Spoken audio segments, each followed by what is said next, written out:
छत्रपति शिवाजी महाराज भारत के महानतम योद्धाओं और कुशल प्रशासकों में से एक थे। उन्होंने मराठा साम्राज्य की स्थापना की और मुगलों, आदिल शाही और निजाम शाही जैसे शक्तिशाली शासकों के खिलाफ संघर्ष किया। उनकी युद्ध नीति, प्रशासनिक कौशल, धर्मनिरपेक्ष दृष्टिकोण और जनता के प्रति समर्पण उन्हें भारतीय इतिहास में विशेष स्थान दिलाते हैं। शिवाजी महाराज का प्रारंभिक जीवन।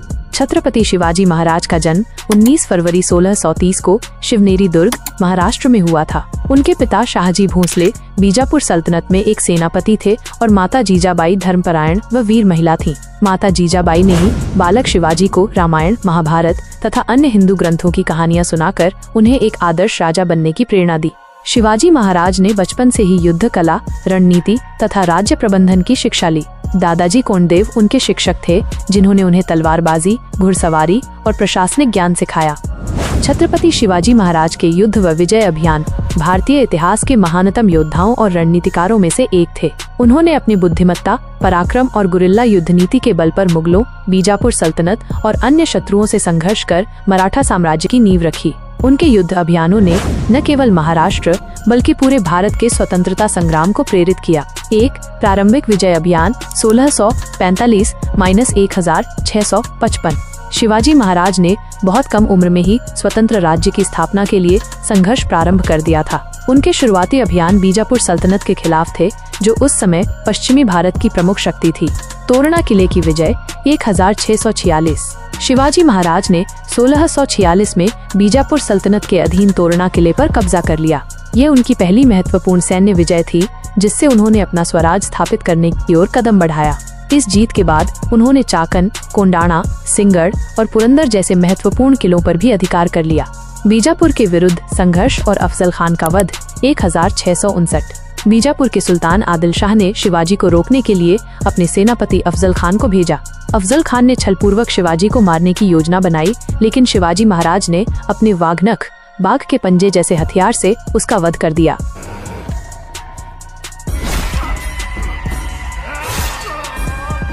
इसके बाद मराठा सेना ने प्रतापगढ़ की लड़ाई में बीजापुर की सेना को पूरी तरह परास्त कर दिया। 2. मुगलों के साथ संघर्ष 1660-1666।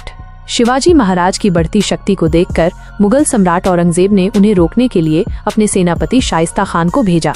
शाइस्ता खान पर हमला 1663। 1660 में शाइस्ता खान ने पुणे पर कब्जा कर लिया और शिवाजी के राज्य पर लगातार दबाव बनाए रखा।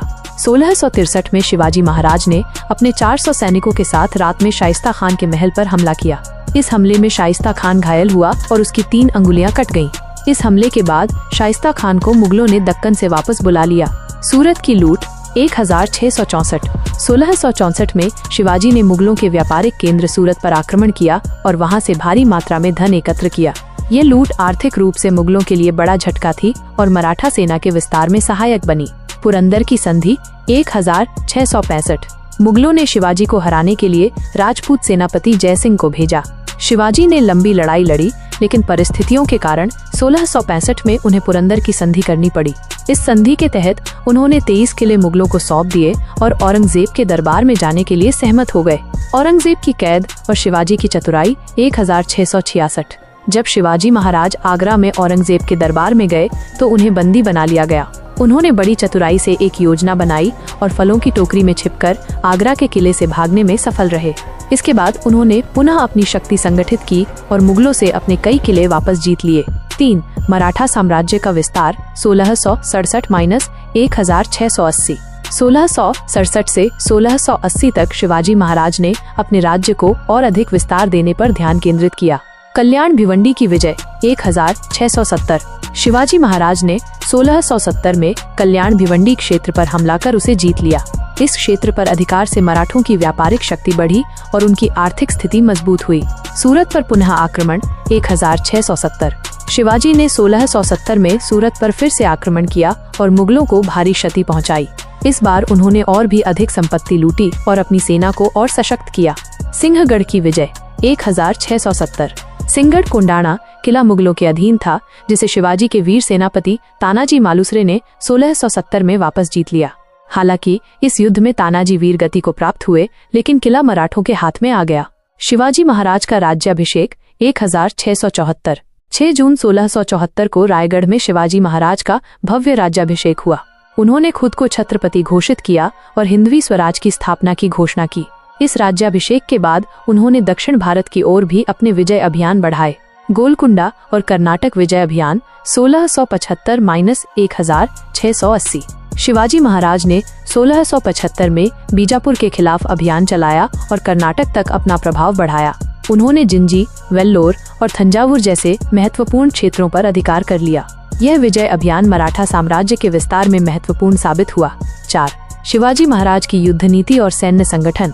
शिवाजी महाराज की युद्ध नीति और सैन्य संगठन अत्यंत प्रभावी थे, जिसके कारण वे इतने सफल योद्धा बने। गुरिल्ला युद्ध नीति। शिवाजी महाराज की सबसे बड़ी विशेषता उनकी गणिमी कावा गुरिल्ला युद्ध नीति थी। वे जंगलों, पहाड़ियों और किलों का लाभ उठाकर दुश्मन को अचानक हमला कर हराते थे। यह युद्ध नीति विशेष रूप से मुगलों और बीजापुर सल्तनत के खिलाफ प्रभावी साबित हुई। किलों की रणनीति। शिवाजी महाराज ने 300 से अधिक किलों पर अपना नियंत्रण स्थापित किया। उन्होंने किलों को इस प्रकार व्यवस्थित किया कि प्रत्येक किला सैन्य दृष्टि से महत्वपूर्ण बना रहे। रायगढ़, प्रतापगढ़, सिंहगढ़ और राजगढ़ उनके प्रमुख किले थे। नौसेना शक्ति।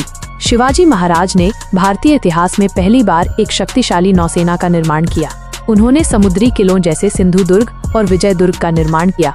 इससे उन्होंने पुर्तगालियों, अंग्रेजों और मुगलों के समुद्री व्यापार को चुनौती दी। शिवाजी महाराज का राज्याभिषेक 1674। 6 जून 1674 को रायगढ़ किले में शिवाजी महाराज का भव्य राज्याभिषेक हुआ और वे छत्रपति बने। इस अवसर पर उन्होंने हिंदवी स्वराज की स्थापना की घोषणा की और अपनी शासन व्यवस्था को और अधिक सुदृढ़ किया। शासन और प्रशासन।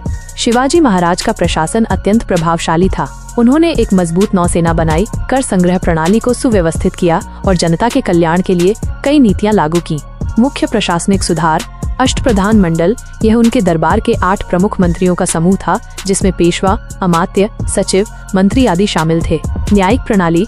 उन्होंने न्यायिक प्रणाली को सुगठित किया और जनता को त्वरित न्याय दिलाने के लिए विशेष प्रबंध किए। किले नीति। उन्होंने 300 से अधिक किलों का निर्माण और पुनर्निर्माण किया। धार्मिक सहिष्णुता। शिवाजी महाराज सभी धर्मों का सम्मान करते थे और उनके शासन में किसी भी धर्म के लोगों के साथ भेदभाव नहीं किया जाता था। अंतिम वर्ष और विरासत। शिवाजी महाराज का निधन 3 अप्रैल 1680 को रायगढ़ किले में हुआ। उनके बाद उनके पुत्र संभाजी महाराज ने सत्ता संभाली। शिवाजी महाराज की मृत्यु के बावजूद उनकी विरासत आगे बढ़ती रही और मराठा साम्राज्य बाद में भारत की प्रमुख शक्ति बना। निष्कर्ष। छत्रपति शिवाजी महाराज केवल एक महान योद्धा ही नहीं, बल्कि एक कुशल प्रशासक, रणनीतिकार और जनता के प्रिय शासक भी थे। उन्होंने हिंदवी स्वराज की अवधारणा को साकार किया और भारतीय स्वतंत्रता संग्राम के लिए प्रेरणा का स्रोत बने। उनका जीवन हमें साहस, निष्ठा और संघर्ष की प्रेरणा देता है। शिवाजी महाराज के प्रेरणादायक विचार। स्वराज मेरा जन्मसिद्ध अधिकार है और मैं इसे लेकर रहूंगा। शत्रु से लड़ने के लिए उसकी नीति को समझना जरूरी है। शासन प्रजा के कल्याण के लिए होता है, न कि व्यक्तिगत लाभ के लिए। शिवाजी महाराज आज भी भारतीय इतिहास में अद्वितीय हैं और उनके योगदान को सदैव याद किया जाएगा।